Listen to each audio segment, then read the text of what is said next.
Quel objectif choisir sur Pinterest Ads? Est-ce qu'on doit choisir l'objectif plutôt de trafic ou bien de conversion? Donc à noter que l'objectif de trafic, il s'appelle objectif d'intérêt maintenant, mais c'est exactement la même chose. Donc avant de commencer à répondre à cette question, je vais déjà vous présenter Pinterest, que c'est très important avant de passer dans des détails comme l'objectif de la campagne, de déjà comprendre à quoi sert cette plateforme et quel type de personnes sont sur cette plateforme. Donc Pinterest, c'est vraiment une plateforme où les personnes souhaitent s'inspirer.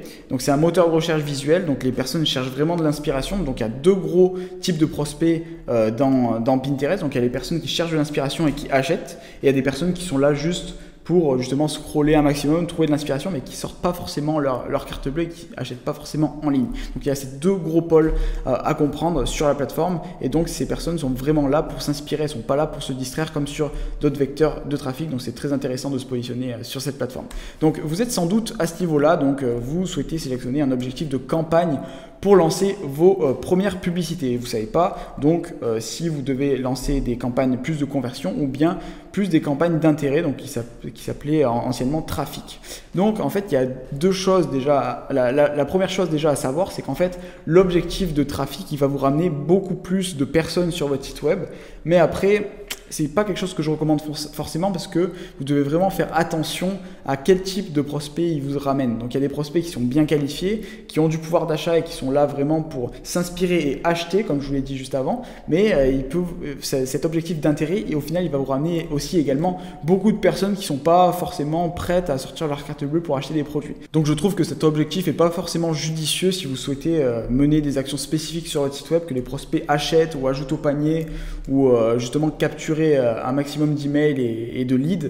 C'est vraiment pas judicieux de passer par des campagnes d'intérêt, même si ça peut faire grossir votre base d'audience assez rapidement. Je vous la recommande pas, sauf qu'il va se passer quelque chose, c'est que si vous lancez vos campagnes au démarrage, l'objectif de conversion ne va sans doute pas être débloqué. Donc là, si c'est le cas, donc vous pouvez passer directement par des campagnes d'intérêt au démarrage, mais sinon essayez vraiment de passer au plus vite sur les campagnes de conversion, parce que si on indique clairement à Pinterest qu'on veut des conversions, il va optimiser pour vous amener des prospects qui vont vouloir acheter.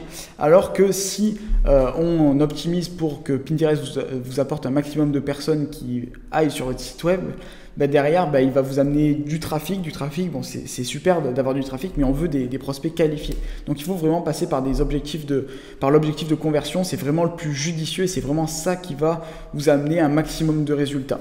Donc comme vous l'aurez compris, si vous souhaitez vraiment que les prospects fassent des actions spécifiques comme acheter vos produits, ajouter au panier ou capturer des emails, vraiment, il faut vraiment se concentrer sur l'objectif de conversion. Donc certes, vous allez avoir un peu moins de trafic, vous allez avoir des coûts par clic, des coûts par visiteur, donc beaucoup plus importants en conversion qu'en trafic, parce que trafic, il va chercher clairement à vous amener un maximum de personnes vers votre site web, mais ce ne sera pas forcément qualifié, donc ce sera moins cher, mais moins qualifié. Donc moi, je préfère payer mon coût par clic plus cher, mais avoir vraiment des prospects acheteurs. Donc par contre, vous pouvez également faire du retargeting, donc recibler les personnes avec du trafic. Mais même dans cette situation, en retargeting, je préfère toujours optimiser par rapport aux conversions, parce que Pinterest, au final, arrive à détecter quel profil achète et quel profil n'achète pas. Donc c'est toujours mieux de passer avec l'objectif de conversion. Donc si vous ne pouvez pas passer par l'objectif de conversion parce qu'au démarrage, vous n'avez pas assez de data, votre pixel n'a pas assez de data, donc ne peut pas optimiser pour les conversions, et donc Pinterest ne débloque pas cette fonctionnalité, vous pouvez lancer des campagnes de trafic au démarrage. Mais sinon, ce que je vous conseille de faire, si vous avez d'autres vecteurs publicitaires ou d'autres sources de trafic, de patienter quelques jours, le temps que le pixel Pinterest récupère de la data et qu'ensuite il puisse vous débloquer cet objectif de conversion. Mais il faut passer le plus rapidement possible à l'objectif de conversion. Donc si vous voulez en savoir plus sur Pinterest et comment j'arrive à générer plus de 3000 € par jour grâce à Pinterest, et plus particulièrement grâce à Pinterest Ads, je vous mets le lien juste en dessous. Donc c'est une vidéo qui me permet de vous montrer de A à Z comment je fais pour générer ces montants-là grâce à justement une plateforme qui est vraiment sous-exploitée. Donc je vous laisse le lien juste en dessous de cette vidéo.